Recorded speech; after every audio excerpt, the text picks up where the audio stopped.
特殊的形式 In the city of Shanghai, 有政策呢，它也是有阶段性。那现在我们的孩子去了美国。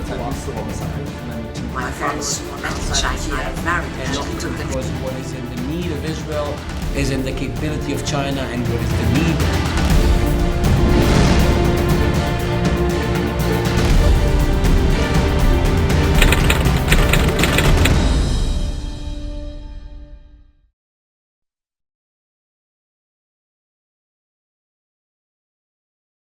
Left Germany at the end of 1938.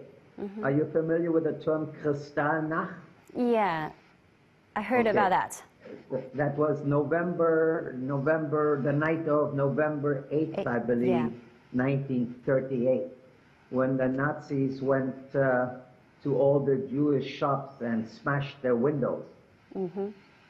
In Berlin, we lived in a Jewish neighborhood in an apartment building, but on the ground floor of this apartment building, there were a lot of Jewish shops, and they were all smashed. Now, I don't remember this, of course, as a 4.5-year-old. I cannot remember this incident. But for many years, even as a grown-up, I was already a grown-up and was in graduate school. Whenever I heard the sound of broken glass, I had a very abnormal reaction to the sound of broken glass. And I one time discussed this with a psychiatrist, and he questioned where I came from, and he thought this may be the experience that I experienced as a 4.5-year-old somehow did register. And today in the United States, we would call this post-traumatic distress syndrome, PTSD or something like that. Today, I think they have a name for that. But then of course, we left. My father was a Viennese. He grew up in Vienna and studied in Vienna, and he was a chemist, an academic chemist.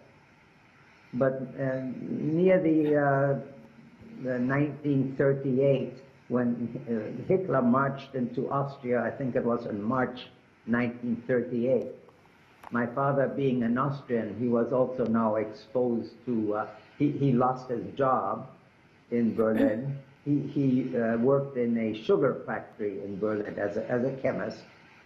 He lost his job, and after Kristallnacht, he went into hiding. They were looking for him, and he went into hiding. And then my mother, and that's when my parents decided that they needed to leave Germany. That there was no other way but to leave Germany. And my mother went around to travel agencies, and she found out that the city of Shanghai was an open port. That meant that anybody, you arrived in Shanghai by ship, and you get off the ship and got into a rickshaw and went into town. Nobody checked your passport, nobody checked your luggage, there was no custom control. So actually, your family, except your parents and you, moved out to Shanghai, who stayed alive. Others are all killed, right? Yes. We only had a small family. As I said, all 4 of my grandparents were killed. My mother had a sister. She had, as a teenager, she had moved to, at that time, Palestine, before it was Israel. So she grew up in Palestine. My mother also had a brother, but he died as a young man.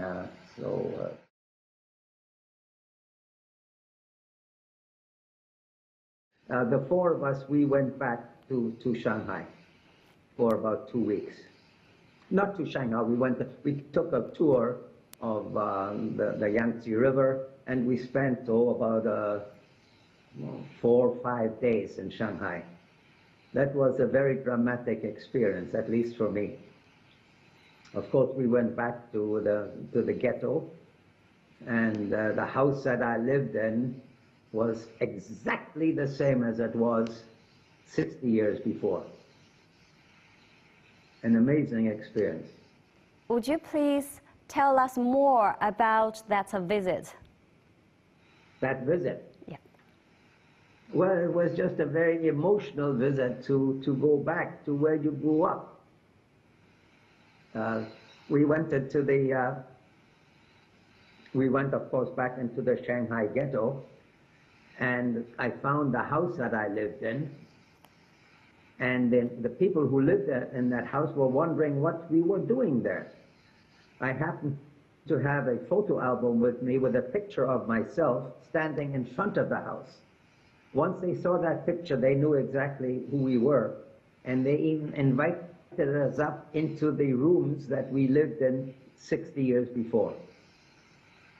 Very gracious people. So what's your impression on Shanghai after your visit? Well, Shanghai, it's completely unrecognizable. It's such a large and metropolis city now.